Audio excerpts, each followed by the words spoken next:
រីករាយថ្ងៃ8មិនិនាសិទ្ធិនារីណាសូមឲ្យនារីនៅលើពិភពលោករបស់យើងហ្នឹងគឺមានតែរឿងល្អណាហើយមានការផ្ដល់តម្លៃឲ្យម៉ាក់ទាំងអស់គ្នាហើយសម្រាប់ការជួបជុំគ្នាថ្ងៃ8មិនិនាហ្នឹងតែម៉ាក់ក៏ធ្វើបាញ់សុងអញ្ចឹងពេលជួបជុំគ្នាភាគច្រើនគឺតែយើងញ៉ាំបាញ់សុងធ្វើញ៉ាំខ្លួនឯងបាញ់សុងស្នាដៃបងថ្លៃញ៉ាំឆ្ងាញ់ណាហើយវីដេអូគឺមានណាពុកម៉ែបងប្អូនវីដេអូធ្វើបាញ់សុងហ្នឹងខ្ញុំផុសតាំងពីយូរហើយចឹងពុកម៉ែបងប្អូនចឹងដឹងវិធីធ្វើគឺអាចចូលទៅមើលក្នុងវីដេអូចាស់របស់ខ្ញុំបានណាបន្លែបាញ់សុងមានអីទេយើងមានល្ហុងពីចកាយក៏មានជីហើយមានតែសក់អីបន្តិចមកដាក់ម្ទេសហិល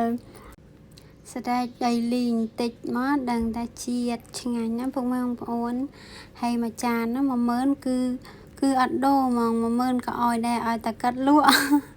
គឺមើលរសជាតិអស់ពីចានលលីងចេះហ្មងណាឆ្ងាញ់ណាពុកម៉ែបងប្អូនញ៉ាំរួចច្រកឲ្យទៀតច្រកបាញ់សុងឲ្យតែញ៉ាំនៅផ្ទះទៀតហើយឆ្លៀតហ្នឹង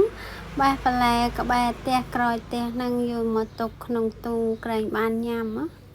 បន្លែក៏ល្អបេះបន្លែរួចហើយអត់មែនតែត្រឹមបន្លែទេឡើងបេះផ្លែ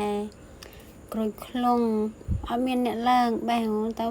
ឲ្យតែញ៉ាំក្នុងប្តីទៅដឹងតែបេះហើយមានស្វាយមានក្រូចឃ្លុងអីហ្នឹងគឺបេះឡើងលើតពូលបេះហើយ